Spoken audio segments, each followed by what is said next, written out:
Assalamualaikum warahmatullahi wabarakatuh. Perkenalkan, nama saya Erden Tirezila dari kelas 1 AKM nomor absen 5. Di video kali ini, saya akan menyampaikan hasil analisis rasio keuangan terhadap laporan keuangan PT Sumber Alvaria Trijaya Tbk atau yang lebih dikenal sebagai Alfamart. Rasio yang pertama yaitu Gross Profit Margin. Adalah rasio yang mengukur kemampuan perusahaan dalam menghasilkan laba kotor dari penjualan, setelah dikurangi biaya langsung seperti harga pokok penjualan. Tujuannya adalah digunakan untuk mengevaluasi efisiensi perusahaan dalam mengelola biaya produksi dan menentukan seberapa besar keuntungan awal yang bisa diperoleh dari penjualan.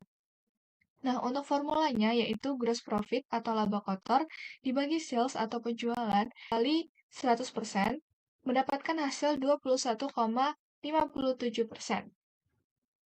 Yang artinya, dari setiap 100 rupiah penjualan, Alfamart mendapatkan laba kotor sebesar 21,57 rupiah.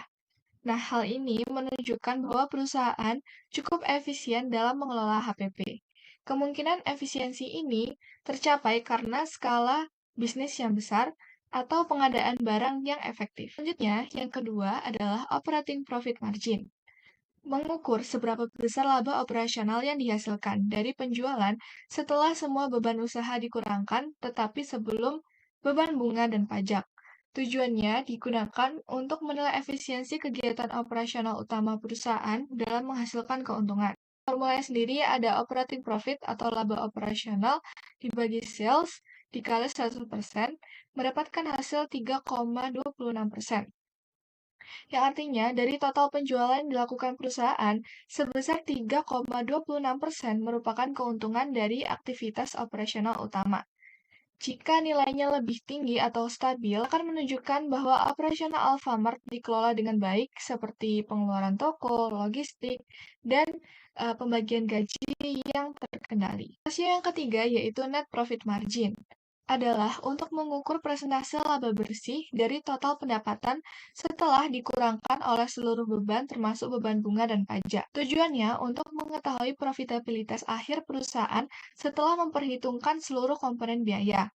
Untuk formulanya yaitu net profit atau laba bersih dibagi penjualan.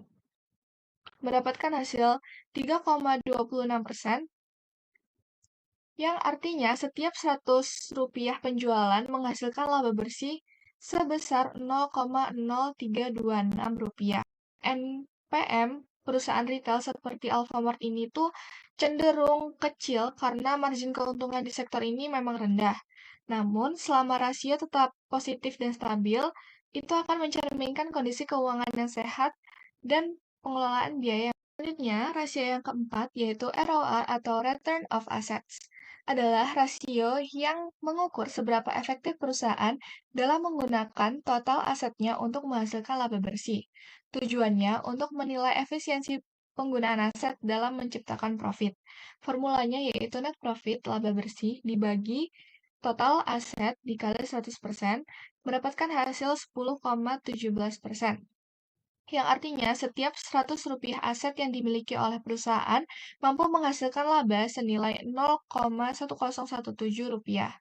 ROA yang baik menunjukkan bahwa perusahaan mampu memaksimalkan aset yang dimiliki untuk mendapatkan keuntungan. Nah, dalam perusahaan Alfamart ini, bisa berarti pengelolaan toko dan persediaan yang dilakukan secara optimal. Lalu selanjutnya, yang kelima yaitu ROE atau Return of Equity adalah rasio yang menunjukkan seberapa besar laba bersih yang diperoleh perusahaan dibandingkan dengan modal yang ditanam oleh pemegang saham.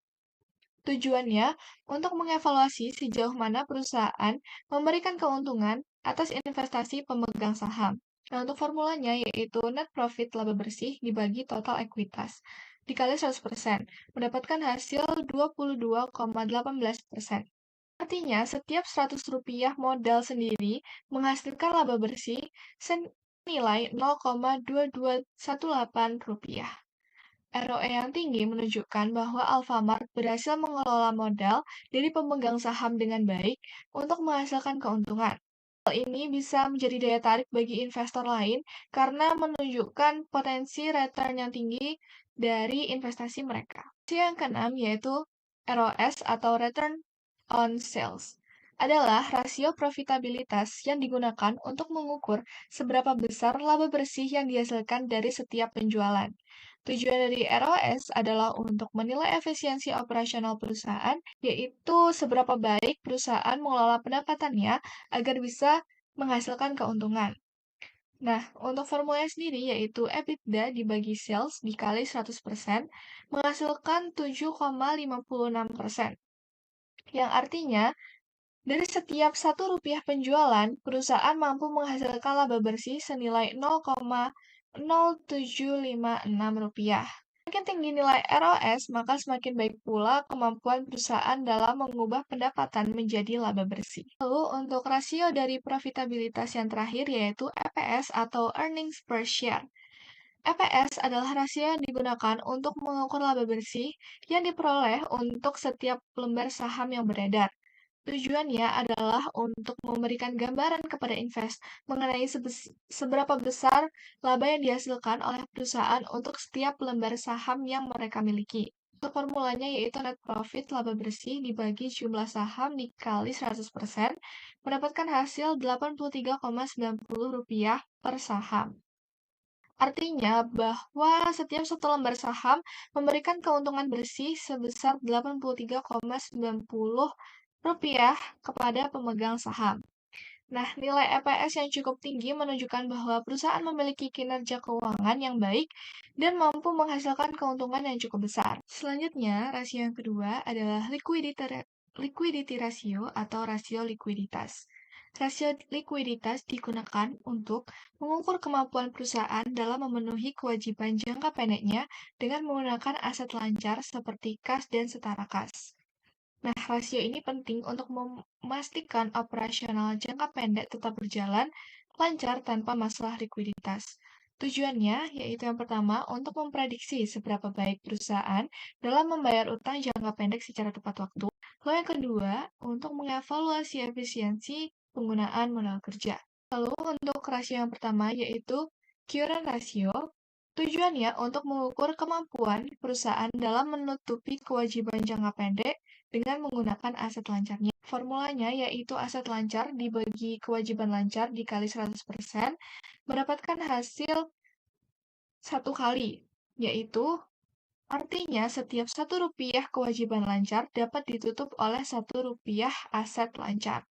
Semakin tinggi rasio ini, semakin liquid perusahaan. Rasio yang terlalu tinggi bisa menandakan aset tidak digunakan secara efisien, tapi apabila jika terlalu rendah juga, berarti resiko gagal bayar juga semakin besar. Lalu yang kedua yaitu quick ratio, yaitu rasio yang menghitung kemampuan membayar kewajiban lancar tanpa mengandalkan persediaan. Tujuannya untuk memberikan pandangan lebih konservatif tentang likuiditas karena persediaan bisa memerlukan waktu untuk dijual. Nah, untuk formulanya yaitu aset lancar dikurangi persediaan dibagi dengan kewajiban lancar dikali 100% mendapatkan hasil 0,42 kali. Yang artinya perusahaan mampu membayar kewajiban lancar sebesar 0,42 kali lipat tanpa bergantung pada persediaan. Jika nilai mendekati lebih dari 1, kondisi keuangan jangka pendek perusahaan tergolong aman. Lalu yang terakhir dari likuiditas rasio yaitu cash ratio adalah rasio yang membandingkan kas dan setara kas dengan kewajiban lancar. Tujuannya untuk mengukur kemampuan paling liquid perusahaan dalam membayarkan kewajiban yang segera. Nah, untuk formulanya yaitu kas dan setara kas dibagi kewajiban lancar dikali 100%, hasilnya 0,27 kali. Jadi, setiap Rp1 kewajiban lancar dipotong oleh Rp0,27 kas dan setara kas. Rasio yang sangat rendah bisa menandakan resiko arus kas, sedangkan yang terlalu tinggi bisa berarti kas tidak dimanfaatkan secara produktif. Selanjutnya, rasio yang ketiga yaitu solvability ratio atau rasio solvabilitas. Rasio solvabilitas digunakan untuk menilai kemampuan perusahaan dalam membayar kewajibannya. Nah, rasio solvabilitas ini juga menggambarkan kemampuan perusahaan dalam memenuhi seluruh kewajibannya, baik jangka pendek maupun jangka panjang. Hal ini penting untuk menilai resiko kebangkrutan dalam jangka panjang. Nah, untuk tujuannya sendiri, yang pertama, untuk memahami resiko struktur modal perusahaan. Yang kedua, menilai kesehatan neraca keuangan perusahaan. Dan yang ketiga, mengetahui kemampuan perusahaan membayar bunga hingga beberapa tahun mendatang. Untuk rasio yang pertama, yaitu DER atau Debt to Equity Ratio, yaitu rasio yang membandingkan utang dengan modalnya sendiri. Tujuannya untuk mengetahui seberapa besar pendanaan perusahaan berasal dari utang yang dibandingkan dengan ekuitas yang dimiliki. Untuk formulanya yaitu total utang dibagi ekuitas dikali 100%. Untuk total utangnya yaitu senilai 10.982.713 dan untuk ekuitasnya senilai 15.705.200 dikali 100% mendapatkan hasil 69,93%. Artinya setiap Rp1 ekuitas menanggung beban utang senilai 0,6993 rupiah. DR tinggi menunjukkan ketergantungan pada utang yang bisa memperbesar resiko jika tidak diimbangi dengan laba yang memadai dan besar. Rasio yang kedua yaitu debt ratio. Tujuannya untuk mengetahui proporsi aset perusahaan yang dibiayai dari utang. Untuk formulanya yaitu total utang dibagi total aset dikali 100%. Untuk total utangnya sama seperti DR. Lalu untuk total asetnya senilai 34.246.183 dikali 100% menghasilkan 32,07%. Yang artinya sebesar 32,07% dari total aset perusahaan dibiayai oleh utang. Nah, rasio ini menggambarkan gambaran tentang tingkat leverage, dan semakin tinggi, maka semakin besar risiko gagal bayar dalam jangka panjang. Lalu yang ketiga ada times interest earned ratio, yaitu mengukur kemampuan perusahaan dalam membayar beban bunga atas utang yang dimiliki, dengan membandingkan laba sebelum bunga dan pajak terhadap beban bunga. Tujuannya untuk mengetahui seberapa aman perusahaan dalam memenuhi kewajiban bunga utangnya, khususnya di tengah fluktuasi pendapatan. Nah, untuk formulanya yaitu laba sebelum pajak dan bunga dibagi beban bunga dikali 100%. Untuk laba sebelum pajak dan bunganya senilai 4.429.298 dan dibagi beban bunganya senilai 49.999 dikali 100% mendapatkan hasil 88,59 kali. Ini berarti laba operasional perusahaan dapat menutupi beban bunga sebanyak 88,59 kali. Nah, nilai ini menunjukkan bahwa perusahaan cukup mampu membayar bunga utangnya dengan laba yang diperoleh. Semakin tinggi time interest earned, maka semakin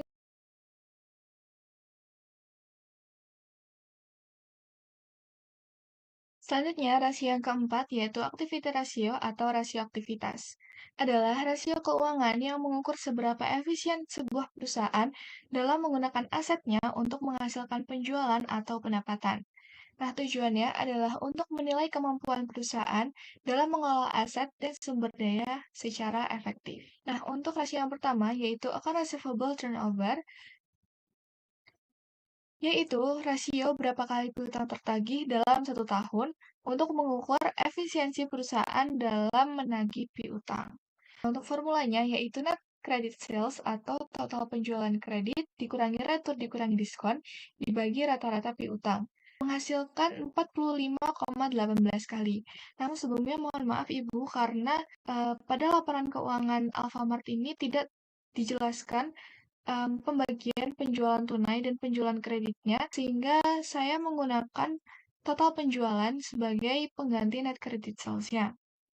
Dan pada laporan keuangannya juga tidak diketahui retur dan diskonnya. Lalu kembali lagi mendapatkan hasil 45,18 kali, yang artinya piutang perusahaan tertagih sebanyak 45,18 kali dalam satu tahun. Nah, untuk account receivable turnover ini, apabila semakin tinggi nilainya, berarti pengelolaan piutang lebih efisien dari perputaran kas yang lebih cepat. Selanjutnya yang kedua yaitu inventory turnover, yaitu rasio perputaran persediaan dalam jangka waktu 1 tahun. Nah, tujuannya untuk menilai seberapa cepat barang dalam gudang itu dijual. Untuk formulanya yaitu COGS atau Cost of Goods Sold dibagi rata-rata persediaan dalam 2 periode yang berarti piutang dalam piutang pada tahun 2022 dan piutang pada tahun 2023. Kemudian COGS-nya mendapat senilai 83.878.566 dibagi rata-rata persediaan 2 periode untuk piutang tahun 2022-nya senilai 9.182.889 ditambah piutang pada tahun 2023 senilai 10.150.939 lalu dibagi 2 mendapatkan hasil 9.666.914. Lalu inventory turnover-nya mendapatkan hasil 8,68 kali. Yang artinya persediaan berputar sebanyak 8,68 kali dalam 1 tahun.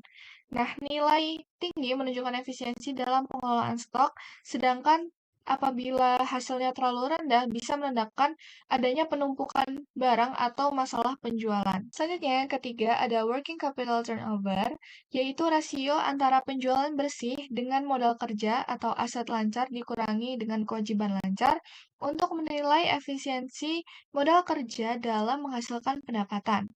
Untuk formulanya yaitu ada penjualan tahunan bersih dibagi ekuitas di awal periode ditambah di akhir periode dibagi 2. Ekuitas di awal periode berarti pada 1 Januari 2023 dan ekuitas di akhir periode berarti 31 Desember 2023 lalu dibagi 2. Untuk ekuitas di awal periode senilai 30.746.266 ditambah yang di akhir periode senilai 15.705.200 lalu dibagi 2 mendapatkan hasil working capital turnover-nya senilai 4,60 kali. Yang artinya setiap Rp1 modal kerja menghasilkan penjualan sebesar Rp4,60. Nah, rasio yang tinggi menandakan penggunaan modal kerja yang efisien. Namun, jika terlalu tinggi, bisa berarti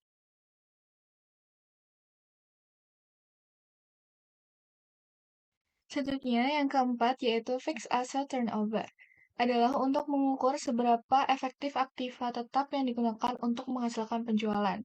Tujuannya untuk menilai efisiensi penggunaan aset tetap seperti mesin, gedung, dan peralatan dalam menghasilkan pendapatan. Nah, untuk formulanya yaitu penjualan tahunan bersih dibagi aset di awal periode yaitu pada 1 Januari 2023 ditambah aset di akhir periode yaitu pada 31 Desember 2023 lalu dibagi 2. Untuk penjualan tahunan bersihnya sama seperti sebelumnya yaitu 106.944.683 dibagi aset di awal periode senilai 30.746.266 ditambah aset di akhir periode senilai 34.246.183 dibagi 2 mendapatkan hasil fixed asset turnover-nya senilai 3,29 kali. Yang artinya setiap Rp1 aset tetap yang dimiliki perusahaan mampu menghasilkan penjualan sebesar Rp3,29. Nah, nilai ini menunjukkan bahwa penggunaan aset tetap cukup efisien karena aset tetap digunakan secara optimal dalam kegiatan operasional untuk menghasilkan pendapatan. Lalu yang terakhir yaitu perputaran aktiva untuk mengukur kemampuan seluruh aset perusahaan, baik yang tetap maupun lancar, dalam menghasilkan penjualan. Tujuannya untuk menilai seberapa besar kontribusi keseluruhan aset dalam menghasilkan pendapatan. Untuk formulanya yaitu total penjualan dibagi total aset. Untuk nilai total penjualannya itu kebetulan sama dengan penjualan tahunan bersihnya, yaitu senilai 106.944.683 dibagi total asetnya senilai 34.246.183. Nah, total aset yang digunakan di sini yaitu total aset pada akhir periode tahun 2023. Menghasilkan 3,12 kali, yang berarti setiap Rp1 aset secara keseluruhan menghasilkan penjualan sebesar Rp3,12. Nah, nilai ini menandakan bahwa pengelolaan aset sudah cukup efisien, walaupun masih bisa ditingkatkan untuk mengoptimalkan semua sumber daya yang. Dari hasil analisis rasio keuangan PT Sumber Alvaria Trijaya Tbk, dapat disimpulkan bahwa perusahaan dalam kondisi keuangan yang cukup sehat. Profitabilitas menunjukkan kinerja positif dengan margin dan pengembalian yang baik, meskipun margin bersih lebih relatif kecil, seperti tipikal perusahaan retail umumnya. Nah, untuk likuiditas termasuk cukup aman meskipun quick ratio dan cash ratio berada di bawah 1, dan solvabilitas menunjukkan bahwa perusahaan masih mengelola utangnya dengan cukup baik. Analisis ini penting tidak hanya bagi investor, tetapi juga bagi manajemen dan merancang strategi keuangan di masa depan dan dalam pengambilan keputusan. Sekian presentasi dari saya. Mohon maaf apabila terdapat kata-kata atau penjelasan yang kurang jelas. Terima kasih. Wassalamualaikum warahmatullahi wabarakatuh.